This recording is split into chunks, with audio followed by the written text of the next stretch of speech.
Je suis Juliette Berthelot, coach et formatrice spécialisée dans l'accompagnement et la formation de personnes hypersensibles. Je suis multi-aidante depuis de nombreuses années et c'est pourquoi j'ai rejoint l'équipe de Nouveau Souffle en 2019. Le coaching spécial aidant épuisé consiste en 3 à 4 séances d'une heure sur rendez-vous, généralement par visio ou par téléphone. Dans un premier temps, nous commençons par faire un point sur votre situation et votre niveau d'épuisement. Le coach peut vous demander par exemple, sur une échelle de 1 à 10, quel est votre niveau de fatigue aujourd'hui? Et il vous pose quelques questions. Par exemple, qu'est-ce qui vous fatigue le plus? Ou à l'inverse, qu'est-ce qui vous ressource le plus? Dans un deuxième temps, nous identifions ensemble un objectif concret, réaliste et constructif. Par exemple, si vous souhaitez retrouver de l'énergie physique, votre objectif sera peut-être de retrouver l'énergie nécessaire pour cuisiner votre petit plat préféré, ou bien pour avoir le temps d'aller à la piscine. En troisième temps, nous évaluons votre besoin de repos et de répit, en lien avec votre objectif et en tenant compte de vos contraintes. Vos contraintes peuvent être géographiques, financières, relationnelles ou médicales. Par exemple, peut-être habitez-vous à 800 km de votre proche dépendant, ou peut-être avez-vous un souci de santé. Enfin, le coach vous suggère des pistes et des solutions réalistes qui vous permettront de reprendre un nouveau souffle.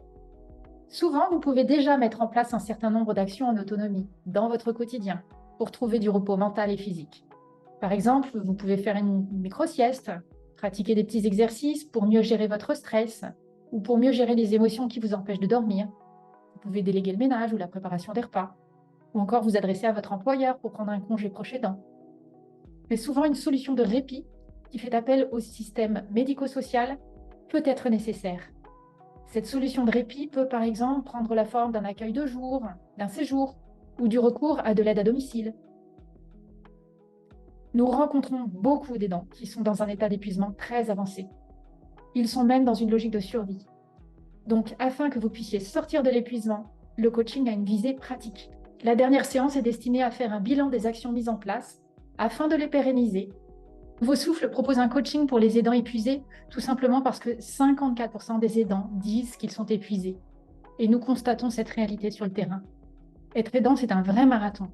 75% des aidants le sont depuis au moins 4 ans. Et c'est aussi une charge mentale et organisationnelle qui mène souvent à l'épuisement. Donc, pour ne pas tomber dans l'épuisement, il est nécessaire de faire le point sur votre situation, de prendre du recul et de trouver les situations de repos ou de répit qui vous conviennent et qui conviennent autant que possible à la personne que vous accompagnez.